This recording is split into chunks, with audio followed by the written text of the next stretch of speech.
Thank you for downloading this podcast of A History of the World in 100 Objects from BBC Radio 4.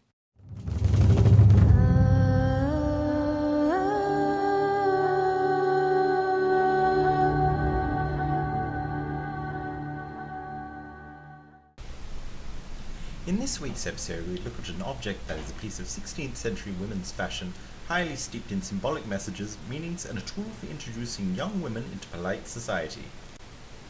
This object is known as the baby pomander, worn primarily by young women who were about to be introduced to society.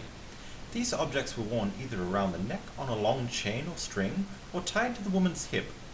These pomanders were both functional, decorative, and part of a stringent courting ritual of the time. For such a little object, some may even say insignificant, it contains deep wealth of knowledge into the 16th century life. Many historians have argued the symbolic meaning behind the image of the baby, and most believe that its symbology lies with ideas of fertility. It's believed that the imparting of this object to a young woman was to bless that woman with fertility, almost like a charm or a good luck symbol. I spoke to Sarah Williams Brooks, a history master's student currently researching this topic for her thesis. When we think of the image of a child, we see the ideas of fertility and legacy. It's an image that we associate with the hopes and dreams that we have for the future generation. I don't think there needs to be an argument about what the symbology really entails, because in essence, it's highly subjective to each person. Whatever the result of the argument about symbolic meanings, behind the figure of the baby lies more meaning and depth, as this object was not just representative of a good luck fertility charm, but has so much meaning within the fabric of societal norms, namely marital societal norms. If a young man saw a young woman with a pomander, like this one, it meant that the family saw this woman as a part of adult society. It also represented that the woman was of legal marriage and birthing age. This is very akin to the saying single and ready to mingle, except in a much more stringent and covert way. As with most worldly goods, the pomander could be an easy way to see how much monetary value the potential bride may have. Simple pomanders like this one were made of wood or paper materials in a decoupage style. These were the types of pomanders that were worn by women who were in a lower socio-economic area, as they had little to no endowment. Most were handmade by the matriarchs of the family.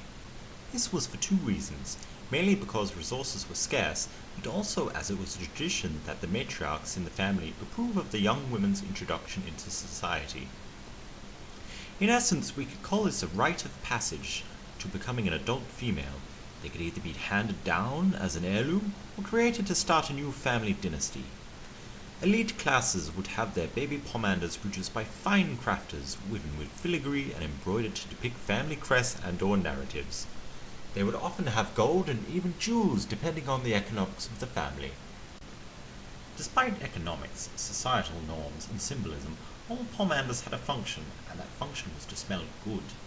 In a society where you may only bathe once a year, smelling good was a commodity, not a right. Objects such as dried herbs, wildflowers, oranges, whole cloves, cinnamon sticks, or rarer, balls of ambergris, were placed into the bag, allowing the woman to carry pleasant smells wherever she went. This was something that was extremely important for attracting a partner.